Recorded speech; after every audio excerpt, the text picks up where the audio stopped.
Dalawang kaso ng maling akala. Isang babae na napagkamalang bading ang binugbog ng isang lasing sa Pangasinan.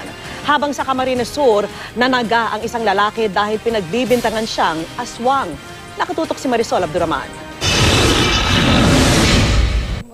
Basta na lang daw pinagbubugbog ng isang lalaki ang isang babaeng estudyante sa Alaminos City sa Pangasinan. Sa investigasyon, inakala raw ng lasing na suspect na si Errol Chris na bading ang biktima na nag-aabang lang noon ng masasakyan pa uwi. Pinagsusuntok siya sa mukha at binastos pa. Pagkakilala nung suspect sa kanya, isa siyang bakla daw.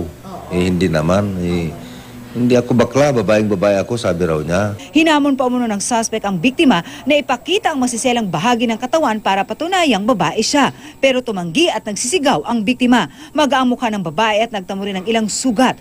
Posibleng maharap ang suspect sa kasong physical injuries at violence against women. Naubos naman ang pasensya ng lolong ito sa Pamplona, Camarines Sur, kaya nanaga siya ng 3 lalaki. Kang banggit pong ito, dahil ko naman. Ayon sa 67 anyos na suspect na si Peter Morris, dumidepensa lang daw siya. Pinagbabato raw kasi ng bote ng mga biktima ang kanyang bahay. Lagi rin daw siyang tinatawag na aswang kapag nakakainom ang mga ito. Kaya naman di raw niya napigilan ang sarili at pinagtataga ang mga ito. Nakalabasan ng ospital ang mga biktima at hinihintay ng pulisya kung magsasampa ng kaso ang mga ito laban sa suspect. Marisol Abduraman, Nakatuto, 24 Oras.